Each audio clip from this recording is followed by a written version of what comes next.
ಎಲ್ಲರಿಗೂ ನಮಸ್ಕಾರ. ನಾನು ಡಾಕ್ಟರ್ ಎಸ್ ಸಮೀರ್ ಪಾಷಾ, ರಾಜ್ಯಶಾಸ್ತ್ರದ ಸಹಾಯಕ ಪ್ರಾಧ್ಯಾಪಕರು, ಸರ್ಕಾರಿ ಪ್ರಥಮ ದರ್ಜೆ ಕಾಲೇಜು, ದೇವನಹಳ್ಳಿ. ಈ ಆನ್ಲೈನ್ ತರಗತಿಯಲ್ಲಿ ಬೆಂಗಳೂರು ಉತ್ತರ ವಿಶ್ವವಿದ್ಯಾಲಯಕ್ಕೆ ಸಂಬಂಧಪಟ್ಟ ತೃತೀಯ ಸೆಮಿಸ್ಟರ್ BA ಪತ್ರಿಕೆ 3 ಸಾರ್ವಜನಿಕ ಆಡಳಿತ ಪ್ರಕ್ರಿಯೆಗಳು ಇದಕ್ಕೆ ಸಂಬಂಧಪಟ್ಟ ಮಾಡ್ಯೂಲ್ ನಂಬರ್ 2 ಸೆಷನ್ ನಂಬರ್ 14 ಎರಡನೇ ಚಾಪ್ಟರ್ 14ನೇ ಅಧಿವೇಶನ 14ನೇ ಟಾಪಿಕನ್ನು ಈ ವಿಡಿಯೋ ಮುಖಾಂತರ ವಿವರಿಸ್ತಾ ಇದ್ದೀನಿ. Public administration third semester BA BNU public administration process paper 3 module number 2 session number 14. The topic is Chief Executive, power and functions of Chief Executive. Question may be asked for 15 marks. Important topic. ಮುಖ್ಯ ಕಾರ್ಯನಿರ್ವಾಹಕನ ಅಧಿಕಾರ ಮತ್ತು ಕಾರ್ಯಗಳೇನು, ಆತನ ಸ್ಥಾನ ಹೇಗಿರುತ್ತೆ ಅಂತ. Chief executive. The chief executive is the leader of a country's administration. Luther Gulick devised an imaginary phrase called post-carb are the main important functions which are performed by chief executive. ಮುಖ್ಯ ಕಾರ್ಯನಿರ್ವಾಹಕ ದೇಶದ ಆಡಳಿತದ ಮುಖ್ಯಸ್ಥನಾಗಿರ್ತಾನೆ ಅಥವಾ ನಾಯಕನಾಗಿರ್ತಾನೆ. ಈತ ನಿರ್ವಹಿಸ್ತಕ್ಕಂಥ ಕಾರ್ಯಗಳ ಬಗ್ಗೆ Luther ಗಲಿಕ್ ಅವರು post carb ಎಂಬ ಪದದಲ್ಲಿ ವಿವರಿಸಿದ್ದಾರೆ. ಈ ಪೋಸ್ಟ್ ಕಾರ್ಬ್ ಪದದ ಪ್ರತಿಯೊಂದು ಪದನೂ ಒಂದೊಂದು ಕಾರ್ಯವನ್ನು ಸೂಚಿಸುತ್ತೆ. ಹೇಳೋದಾದರೆ ಪಿ, ಮೊದಲನೇ ಅಕ್ಷರ ಪಿ, ಯೋಜನೆಯನ್ನು ರೂಪಿಸೋದು, ಪ್ಲಾನಿಂಗನ್ನು ಸೂಚಿಸುತ್ತೆ. ದೇಶದ ಯೋಜನೆ ರೂಪಿಸ್ತಕ್ಕಂಥ ಕೆಲಸನ ಮುಖ್ಯ ಕಾರ್ಯನಿರ್ವಾಹಕ ಮಾಡ್ತಾನೆ. ನೆಕ್ಸ್ಟ್ ಎರಡನೇದಾಗಿ ಆರ್ಗನೈಸೇಷನ್, ಸಂಘಟನೆ ಅಥವಾ ವ್ಯವಸ್ಥೆಯನ್ನು ರೂಪಿಸ್ಕೊಳ್ತಕ್ಕಂಥದ್ದು. ಮೂರನೇದಾಗಿ ಸ್ಟಾಫ್, ಎಸ್ ಅಂದರೆ ಸ್ಟಾಫ್, ಸಿಬ್ಬಂದಿನ ನೇಮಕಾತಿ ಮಾಡ್ಕೊಳ್ಳೋದು. ಸಿಬ್ಬಂದಿ ನೇಮಕಾತಿ ಮಾಡಿದ್ಮೇಲೆ ಡಿ ಅನ್ನೋ ಅಕ್ಷರ ಡೈರೆಕ್ಷನ್ ಕೊಡ್ತಕ್ಕಂಥದ್ದು, ನಿರ್ದೇಶನ ನೀಡೋದು. ಆಮೇಲೆ CO ಅಂತ ಹೇಳಿದ್ರೆ ಎರಡು ಅಕ್ಷರಗಳು ಸಂಯೋಜನೆ ಅಥವಾ ಕೋಆರ್ಡಿನೇಷನನ್ನು ಸೂಚಿಸುತ್ತವೆ. R ಅನ್ನೋ ಅಕ್ಷರ ರಿಪೋರ್ಟಿಂಗ್, ವರದಿ ಸಲ್ಲಿಸೋದು. B ಅನ್ನೋ ಅಕ್ಷರ ಬಡ್ಜೆಟಿಂಗ್. ಈ ಎಲ್ಲ ಕೆಲಸಗಳನ್ನು ನಿರ್ವಹಿಸ್ತಕ್ಕಂತಹ ಮುಖ್ಯ ಕಾರ್ಯನಿರ್ವಾಹಕ ದೇಶದ ಆಡಳಿತ ವ್ಯವಸ್ಥೆಯ ಮುಖ್ಯಸ್ಥನಾಗಿರ್ತಾನೆ. Chief executive, we mean the person or body of persons at the head of the administrative system of a country. The administrative hierarchy of a country resembles a pyramid, broad at the base and tapering off towards the top till it ends at a single point, the apex. Administrative hierarchy of a country resembles like a pyramid. Pyramid is broad at the base and tapering off towards the top till it ends at a single point. The apex is the chief executive. The chief executive is at the apex of the administrative pyramid. He is a person or persons in whom the executive powers has been authoritatively vested for performing various functions. The chief executive is at the apex of the administrative pyramid.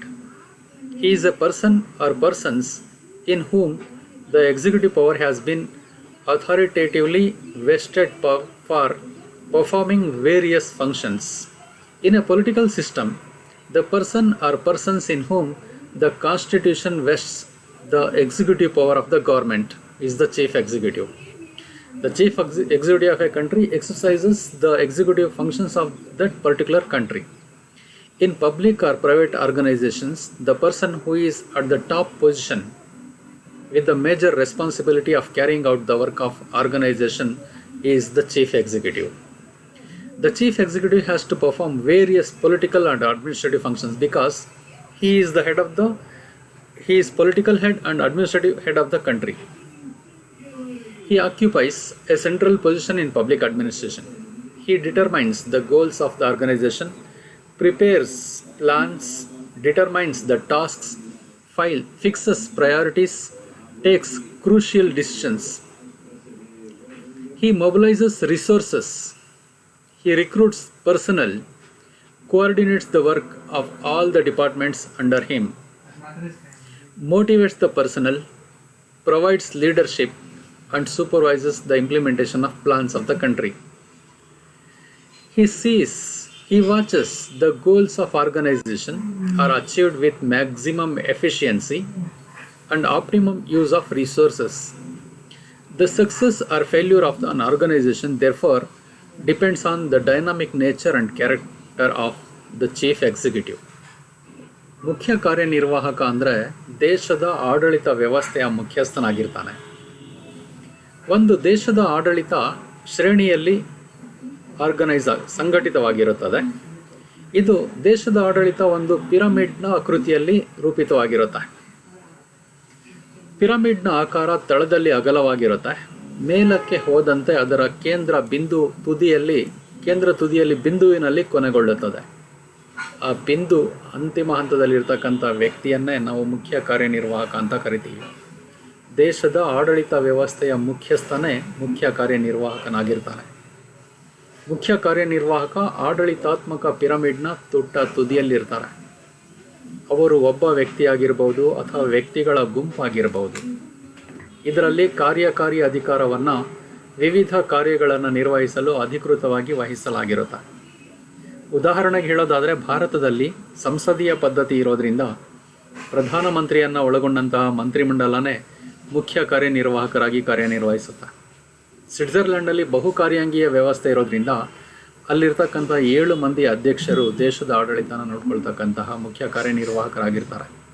ಅಮೆರಿಕಾದಲ್ಲಿ ನೋಡೋದಾದ್ರೆ ಅಲ್ಲಿನ ಅಧ್ಯಕ್ಷ ಮತ್ತು ಉಪಾಧ್ಯಕ್ಷ ಮತ್ತು ಅವರ cabinet ಮುಖ್ಯ ಕಾರ್ಯನಿರ್ವಾಹಕರಾಗಿ ಕಾರ್ಯನಿರ್ವಹಿಸ್ತಾರೆ. ಇಂಗ್ಲೆಂಡಿನಲ್ಲಿ ಪ್ರಧಾನಿಯನ್ನು ಒಳಗೊಂಡಂತಹ ಅವರ ಸಚಿವ ಸಂಪುಟ ಮುಖ್ಯ ಕಾರ್ಯನಿರ್ವಾಹಕರಾಗಿ ಕಾರ್ಯನಿರ್ವಹಿಸ್ತಾ ಇರ್ತಾರೆ. ರಾಜಕೀಯ ವ್ಯವಸ್ಥೆಯಲ್ಲಿ ಸಂವಿಧಾನವು ಸರ್ಕಾರದ ಕಾರ್ಯನಿರ್ವಾಹಕ ಅಧಿಕಾರವನ್ನು ಹೊಂದಿರತಕ್ಕಂತಹ ವ್ಯಕ್ತಿ ಅಥವಾ ವ್ಯಕ್ತಿಗಳ ಗುಂಪನ್ನೇ ಮುಖ್ಯ ಕಾರ್ಯನಿರ್ವಾಹಕರು ಅಂತ ಪರಿಗಣಿಸಲಾಗುತ್ತೆ. ಸಾರ್ವಜನಿಕ ಅಥವಾ ಖಾಸಗಿ ಸಂಸ್ಥೆಗಳಲ್ಲಿ ಆ ಸಂಸ್ಥೆಗಳ ಕೆಲಸವನ್ನು ನಿರ್ವಹಿಸುವ ಪ್ರಮುಖ ಜವಾಬ್ದಾರಿಯೊಂದಿಗೆ ಉನ್ನತ ಸ್ಥಾನದಲ್ಲಿರ್ತಕ್ಕಂತಹ ವ್ಯಕ್ತಿನೇ ಮುಖ್ಯ ಕಾರ್ಯನಿರ್ವಾಹಕ ಅಂತ ಅನಿಸ್ಕೊಳ್ತಾನೆ. ಮುಖ್ಯ ಕಾರ್ಯನಿರ್ವಾಹಕ ರಾಜಕೀಯ ಮತ್ತು ಆಡಳಿತಾತ್ಮಕ ಕಾರ್ಯಗಳನ್ನು ನಿರ್ವಹಿಸಬೇಕಾಗುತ್ತೆ. ದೇಶದ ರಾಜಕೀಯ ವ್ಯವಸ್ಥೆಯ ಮುಖ್ಯಸ್ಥನಾಗಿಯೂ ಕಾರ್ಯಗಳನ್ನು ನಿರ್ವಹಿಸ್ತಾನೆ ಮುಖ್ಯ ಕಾರ್ಯನಿರ್ವಾಹಕ. ಹಾಗೆಯೇ ಆಡಳಿತದ ಮುಖ್ಯಸ್ಥನಾಗಿಯೂ ಹಲವಾರು ಪ್ರಮುಖ ಕೆಲಸಗಳನ್ನು ನಿರ್ವಹಿಸಬೇಕಾಗುತ್ತೆ. ಅವರು ಸಾರ್ವಜನಿಕ ಆಡಳಿತದಲ್ಲಿ ಕೇಂದ್ರ ಸ್ಥಾನವನ್ನು ಆಕ್ರಮಿಸಿರ್ತಾರೆ. ಈಗ ಭಾರತದ ಪ್ರಧಾನಿ ಸಾರ್ವಜನಿಕ ಆಡಳಿತದಲ್ಲಿ ಭಾರತದಲ್ಲಿ ಕೇಂದ್ರ ಸ್ಥಾನವನ್ನು ಹೊಂದಿದ್ದಾರೆ. ಅವರು ಸಂಸ್ಥೆಯ ಗುರಿಗಳನ್ನು ನಿರ್ಧರಿಸ್ತಾರೆ ಅಥವಾ ದೇಶದ ಆಡಳಿತ ವ್ಯವಸ್ಥೆಯ ಗುರಿಗಳನ್ನು ನಿರ್ಧರಿಸ್ತಾರೆ. ದೇಶದ ಯೋಜನೆಗಳನ್ನು ಸಿದ್ಧಪಡಿಸ್ತಾರೆ. ಹಾಗೆಯೇ ದೇಶದಲ್ಲಿ ಆಡಳಿತ ಕಾರ್ಯಗಳನ್ನು ನಿರ್ಧರಿಸ್ತಾರೆ. ಯಾವುದಕ್ಕೆ ಆದ್ಯತೆ ಕೊಡಬೇಕು, ಯಾವ ಕಾರ್ಯಕ್ಕೆ ಆದ್ಯತೆ ನೀಡಬಾರ್ದು ಅನ್ನೋದನ್ನು ನಿರ್ಧರಿಸ್ತಾರೆ. ದೇಶದ ಅಭಿವೃದ್ಧಿಗೆ ಸಂಬಂಧಪಟ್ಟಂತೆ, ದೇಶದ ಒಳಿತಿಗೆ ಸಂಬಂಧಪಟ್ಟಂತೆ ನಿರ್ಧಾರಗಳನ್ನು ಕಾಲಕಾಲಕ್ಕೆ ತೆಗೆದುಕೊಳ್ತಾರೆ. ದೇಶದಲ್ಲಿರ್ತಕ್ಕಂಥ ಸಂಪನ್ಮೂಲಗಳ ಸದುಪಯೋಗ ಯಾವ ರೀತಿ ಆಗಬೇಕು ಅನ್ನೋದನ್ನು ಮುಖ್ಯ ಕಾರ್ಯನಿರ್ವಾಹಕರೇ ನಿರ್ಧರಿಸಿ ಸಜ್ಜುಗೊಳಿಸ್ತಾರೆ. ಹಾಗೆಯೇ ದೇಶದ ಪ್ರಮುಖ ಎಲ್ಲ ಸಿಬ್ಬಂದಿಗಳನ್ನು ನೇಮಕಾತಿ ಮಾಡೋದರಲ್ಲಿ ಪ್ರಮುಖ ಪಾತ್ರ ವಹಿಸ್ತಾರೆ. ಉನ್ನತ ಹುದ್ದೆಗಳಿಗೆಲ್ಲ ಅವರ ಅಡಿಯಲ್ಲಿ ಬರ್ತಕ್ಕಂಥ ಎಲ್ಲ ಇಲಾಖೆಗಳ ಕೆಲಸವನ್ನು ಸಂಘಟಿಸ್ತಾರೆ. ಸರ್ಕಾರದ ವಿವಿಧ ಇಲಾಖೆಗಳಲ್ಲಿ ಇರ್ತಕ್ಕಂತಹ ಅವ್ರು ಮಾಡಬೇಕಾಗಿರ್ತಕ್ಕಂತಹ ಕೆಲಸಗಳನ್ನು ಸಂಘಟನೆ ಮಾಡೋದರಲ್ಲಿ ಪ್ರಮುಖ ಪಾತ್ರ ವಹಿಸ್ತಾರೆ. ಸಿಬ್ಬಂದಿಯನ್ನು ಪ್ರೇರೇಪಣೆ ಮಾಡ್ತಾರೆ. ಎಲ್ಲರಿಗೂ ನಾಯಕತ್ವ ಒದಗಿಸ್ತಾರೆ. ಯೋಜನೆಗಳ ಅನುಷ್ಠಾನವನ್ನು ಮೇಲ್ವಿಚಾರಣೆ ಮಾಡ್ತಾರೆ. ಇಡೀ ದೇಶದ ಆಡಳಿತ ವ್ಯವಸ್ಥೆ ಮುಖ್ಯ ಕಾರ್ಯನಿರ್ವಾಹಕನ ನಿಯಂತ್ರಣದಲ್ಲಿರುತ್ತೆ ಅಂತ ಹೇಳ್ಬೋದು. ಸಂಘಟನೆಯ ಗುರಿಗಳನ್ನು ಗರಿಷ್ಠ ದಕ್ಷತೆ ಮತ್ತು ಸಂಪನ್ಮೂಲಗಳ ಗರಿಷ್ಠ ಬಳಕೆಯಿಂದ ಸಾಧಿಸಲಾಗುತ್ತದೆ ಎನ್ನುವುದನ್ನು ಇವರೇ ಸೂಪರ್ವೈಸ್ ಮಾಡ್ತಾರೆ ಮುಖ್ಯ ಕಾರ್ಯನಿರ್ವಾಹಕ. ಆದ್ದರಿಂದ ಒಂದು ವ್ಯವಸ್ಥೆಯ ಯಶಸ್ಸು ಅಥವಾ ವಿಫಲತೆ ಮುಖ್ಯ ಕಾರ್ಯನಿರ್ವಾಹಕರ ಕ್ರಿಯಾತ್ಮಕ ಸ್ವರೂಪ ಮತ್ತು ಪಾತ್ರವನ್ನು ಅವಲಂಬಿಸಿರುತ್ತೆ. ಒಂದು ದೇಶದ ಆಡಳಿತ ವ್ಯವಸ್ಥೆ ಯಶಸ್ಸಿನ ಕಡೆಗೆ ಹೋಗ್ತಾ ಇದೆಯಾ ಅಥವಾ ಅದು ವಿಫಲತೆಯ ಕಡೆಗೆ ಹೋಗ್ತಾ ಇದೆಯಾ ಅನ್ನೋದನ್ನು ನೋಡಬೇಕಾದ್ರೆ ಅದು ಮುಖ್ಯ ಕಾರ್ಯನಿರ್ವಾಹಕನ ಸಾಮರ್ಥ್ಯವನ್ನು ಅವಲಂಬಿಸಿರುತ್ತೆ. ಆದ್ದರಿಂದ ಮುಖ್ಯ ಕಾರ್ಯನಿರ್ವಾಹಕ ದೇಶದ ಆಡಳಿತ ವ್ಯವಸ್ಥೆಯಲ್ಲಿ ಬಹಳ ಮುಖ್ಯ ಪಾತ್ರ ವಹಿಸ್ತಾರೆ ಅಂತ ಹೇಳ್ಬೋದು. ಇವರು ರಾಜಕೀಯ ಕಾರ್ಯಗಳನ್ನು ನಿರ್ವಹಿಸ್ತಾರೆ, ಹಾಗೆಯೇ ಆಡಳಿತಾತ್ಮಕ ಕಾರ್ಯಗಳನ್ನು ನಿರ್ವಹಿಸ್ತಾರೆ. ರಾಜಕೀಯ ಕಾರ್ಯಗಳಿಗೆ ಉದಾಹರಣೆ ಹೇಳೋದಾದರೆ, ಚುನಾವಣೆಯಲ್ಲಿ ಗೆಲ್ಲಬೇಕಾದ್ರೆ, ತನ್ನ ಪಕ್ಷ ಅಧಿಕಾರಕ್ಕೆ ಬರಬೇಕಾದ್ರೆ ಏನೇನು ಕಾರ್ಯಗಳನ್ನು ಮಾಡಬೇಕು ಅವನ್ನೆಲ್ಲ ಮಾಡ್ತಾರೆ. As A leader of his political party. ಅವರ ರಾಜಕೀಯ ಪಕ್ಷ ಗೆದ್ದ ನಂತರ ಆಡಳಿತ ಕಾರ್ಯಗಳು ಶುರುವಾಗುತ್ತೆ. ಇವರ ಆಡಳಿತ ಕಾರ್ಯಗಳನ್ನು ಲೂಥರ್ ಗಲಿಕ್ ಅವರು ಪೋಸ್ಟ್ ಕಾರ್ ಪದದಲ್ಲಿ ವಿವರಿಸಿದ್ದಾರೆ.